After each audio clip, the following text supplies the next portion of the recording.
So today I want to talk a little bit about idols. For those of you that are religiously inclined in the Christian tradition, one of the 10 commandments was about not worshiping false idols. And when I grew up, I had assumed that was some statues. I saw a lot of Buddhist and Hindi stuff, and they had all these funny statues and demon-looking things. And I think that's oftentimes mistaken for idols, or the statues. And what it's really talking about is your thoughts. So false idols are things that we idolize. We have thoughts about things that we believe. The moment you give a taxman power to affect your thought of your well-being, you created an idol. When you give the politician power to influence your safety, security, you created an idol. When you give ISIS the power to threaten your sense of security and safety, you've created an idol. The moment you give anybody that seems to be outside of yourself power over yourself, you've in turn, or in effect, created an idol. And those idols, when you relate with that inner state of being that thinks that something else has power over yourself, it levels the playing field and it brings you into your natural state. Your natural state is secure, your natural state is abundant, your natural state is in peace. And the moment that you're not experiencing any of those things, you've created an idol.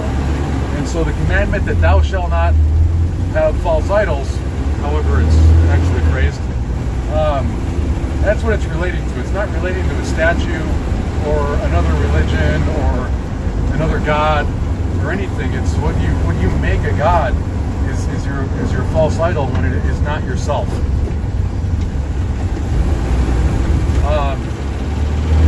And related to that is I remember reading or hearing the story that really messed with me for a long time, and it was about how it's more difficult. It's easier to get a camel through the eye of a needle than it is for a rich man to get into heaven. So I heard something, I forget the author, maybe it was Neville Goddard, that translated this message, and it really gave me shivers. So Jerusalem, as I understand, had small passages in the base of the wall to get the camels through.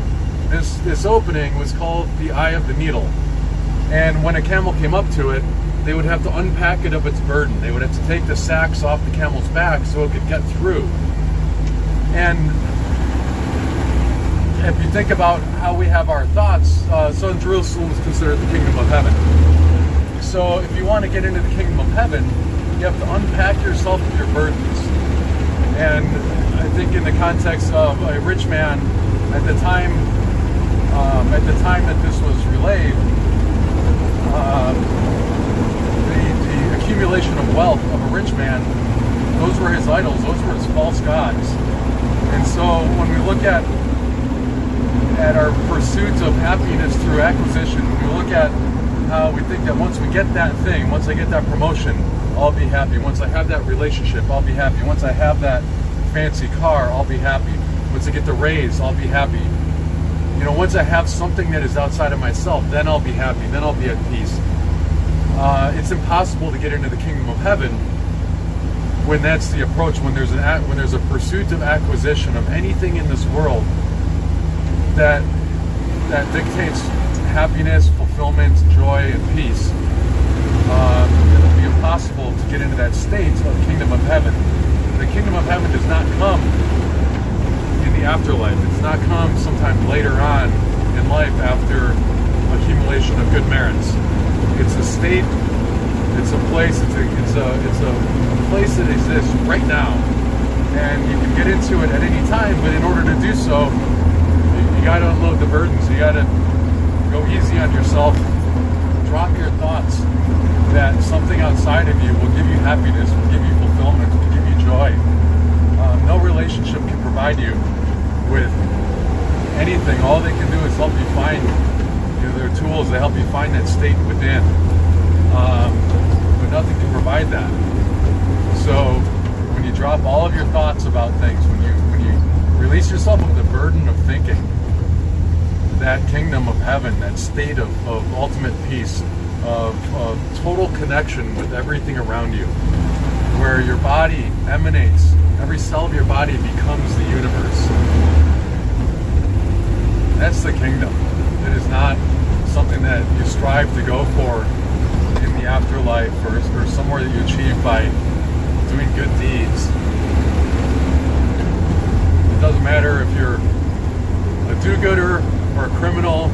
You can be the worst person in the world and get into the kingdom right now.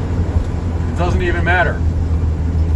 Just give up the burden of all the thoughts and judgments, all the ideas that you're separate from all of existence, and you can be in peace and bliss right now.